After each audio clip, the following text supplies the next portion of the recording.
नमस्कार प्रिय साथियों, मैं विनय सैनी नए ब्लॉग में सभी का स्वागत करता हूँ। मैं विनय सैनी राजस्थान नए ब्लॉग में सभी का क्या है स्वागत है। देखो, आज हम जो संज्ञा का अंतिम भाग है वो अवयव से भाववाचक संज्ञा, इसके बाद में कल हम स्टार्ट कर देंगे सर्वनाम। क्या कर देंगे? सर्वनाम। आइए क्लास स्टार्ट करते हैं। अंतिम में अवयव से भाववाचक संज्ञा किस प्रकार बनती है। अवयव में ई आएगी। क्या आएगी? ई। ई से भीतरी है, ई मात्रा आएगी। क्या है? ई मात्रा। ई मात्रा, ई मात्रा आ जाएगी। ई मात्रा आ जाएगी। क्या है? ई मात्रा आ जाएगी, यानी जो ई क्या है मात्रा आ जाएगी। यानी जैसे भीतरी, ऊपर, ऊपरी याद रखना। ऊपर से क्या है? ऊपरी। दूर तो दूरी, दूर से क्या आ जाएगी? दूरी, दूरी। इसमें ई की मात्रा आएगी। क्या है? ई की मात्रा आ जाएगी, वो अवयव भाव से भाववाचक संज्ञा बनती है। य की मात्रा जैसे समीप, जैसे समीप, समीप्य याद रखना। अब जैसे ता, इसमें तीन मात्रा आएगी, ई, य और ता। जैसे निकट, निकटता। शीघ्र, शीघ्रता।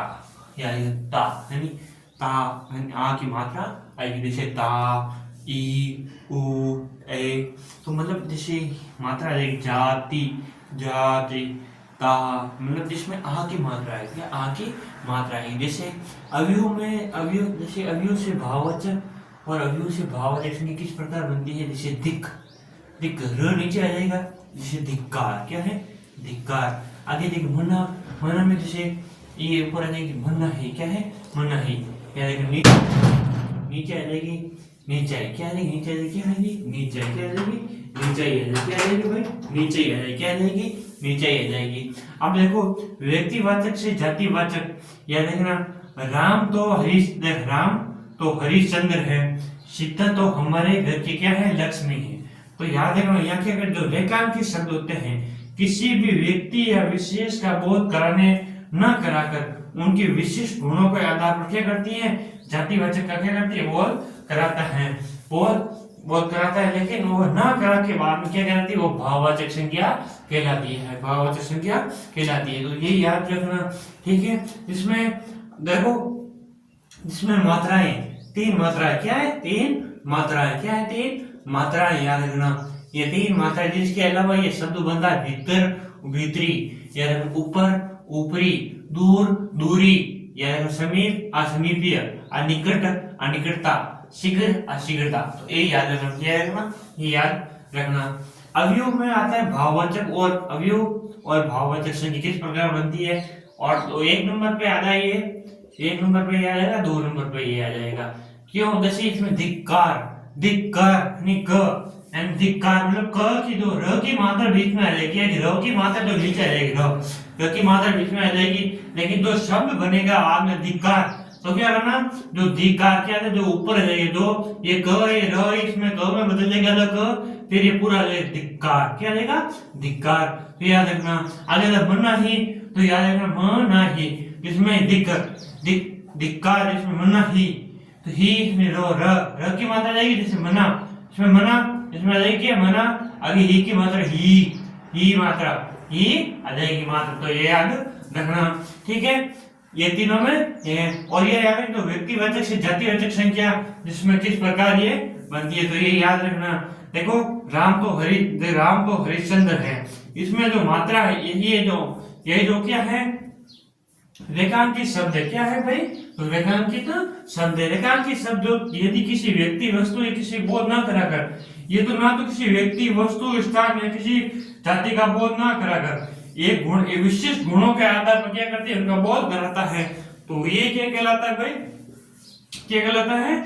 भावियों से भाववाचक संज्ञा कहलाती है। याद रखना, क्योंकि देखो कुछ ऐसे शब्द होते हैं जिन्हें हम टुकड़ों में तोड़ कर क्या करते हैं? फिर उन्हें बनाए जाते हैं। जैसे संधि में आप देख लेते हो, संधि में देख लेते हो, जैसे गणेश, गण धन ईश, दिनेश, दिन धन ईश। तो मतलब देख लो, मतलब कोई भी ऐसा शब्द हो जिसको तोड़ करके, जैसे विद्या, विद्याधन आलय, विद्यालय, विद्याधन आलय, ये देखना, जैसे टुकड़ा में तोड़, जैसे विद्यालय, विद्यालय, विद्याधन आलय, विद्यालय, विद्यालय। तो याद रखना, ठीक है। तो ये याद रखना, ठीक है। तो ये आज पूरी कंप्लीट हो गई आपकी क्या है, जो अवयव से जो भाववाचक संख्या, अवयव से जो भाववाचक संख्या है वो आपकी क्या हो गई, कंप्लीट हो गई है। ठीक है, ये पूरी क्या हो गई भाई, कंप्लीट हो गई, आपकी क्या हो गई, कंप्लीट हो गई।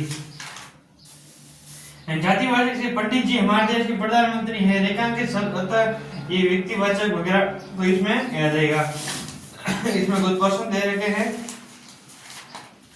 तो याद है। आगे आ जाके दो सर्वनाम, क्या देगा, सर्वनाम शाब्दिक अर्थ होता है सबका नाम, क्या होता है, शाब्दिक अर्थ होता है सबका नाम, और संज्ञा का अर्थ होता है नाम, क्या होता है, नाम। याद रखना क्या होता है भाई, नाम होता है, क्या होता है, नाम होता है। तो याद रखना क्या होता है भाई, नाम होता है।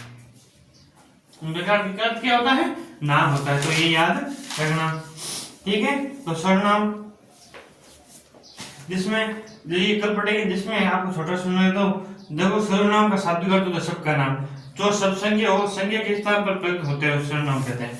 एक ऐसे शब्द होते हैं जो संज्ञा के स्थान पर प्रयुक्त होते हैं, कि ऐसे शब्द जो संज्ञा के स्थान पर प्रयुक्त होते हैं वो क्या कहलाते हैं, सर्वनाम कहलाते हैं। क्या कहलाते हैं, सर्वनाम कहलाते हैं, याद रखना। ठीक है, तो ये थी क्या थी, याद की क्लास थी, 5 या 6 मिनट की क्लास थी, और ये देख लेना इन्हीं 6 मिनट में से आपकी एक ना एक क्वेश्चन जरूर देखने को मिले। क्वेश्चन कैसे भी पूछ सकते हैं, जैसे अवयव भाव से व्यक्तिवाचक भाववाचक संज्ञा कैसी कौन सी है, क्वेश्चन आ सकते हैं मना, मना ही, जैसे राकेश आदि देंगे, और भी कुछ नाम दे देंगे। तो आपको अगर पढ़ी रखी है यहाँ पे बोर्ड पे जो चीज पढ़ी रखी है तो वो आप क्या कर दोगे, सही कर दोगे। याद क्या कर दोगे, सही कर दोगे। तो आज के लिए हम इतना ही करते हैं, धन्यवाद। और कल हम पढ़ेंगे रास्ता, कल हम पढ़ेंगे सर्वनाम। ठीक है, और उसके बाद में जो आगे धीरे धीरे सब कुछ पढ़ेंगे, जिससे क्या हो जाए, जो भी सेकंड ग्रेड का एग्जाम दे, फर्स्ट ग्रेड का एग्जाम दे हिंदी में, हिंदी है या अन्य एग्जाम दे, चतुर्थ श्रेणी का भी दे, हिंदी 30 नंबर की, कितने 30 नंबर की हिंदी आएगी, 30 नंबर की हिंदी आएगी भाई। 30 नंबर का मेहनत करेंगे तो जरूर हिंदी में पूर्ण में से पूरे नंबर लें। तभी तो मैंने ये स्टार्ट की, क्यों, एक एक शब्द आपको बता रहा हूँ, जैसे ये पूरे एक एक शब्द बता रहा हूँ, एक एक टॉपिक टुकड़े को तोड़ तोड़ के बता रहा हूँ। ऐसे तो मैं सारे एक दिन में लिखा रहता, लेकिन आसानी को 3-4 दिन हो गए इनको टुकड़ों में तोड़ के बताऊँ। इतना बता दिया कि अब आप जो भी चीज पढ़ोगे वो आप कंटेंट पूरा याद हो जाएगी। क्वेश्चन देख के क्वेश्चन गलत नहीं करोगे, और देख के क्वेश्चन आराम से कर लोगे। ठीक है, तो आज के लिए हम इतना ही करते हैं। ठीक है, धन्यवाद, जय हिंद।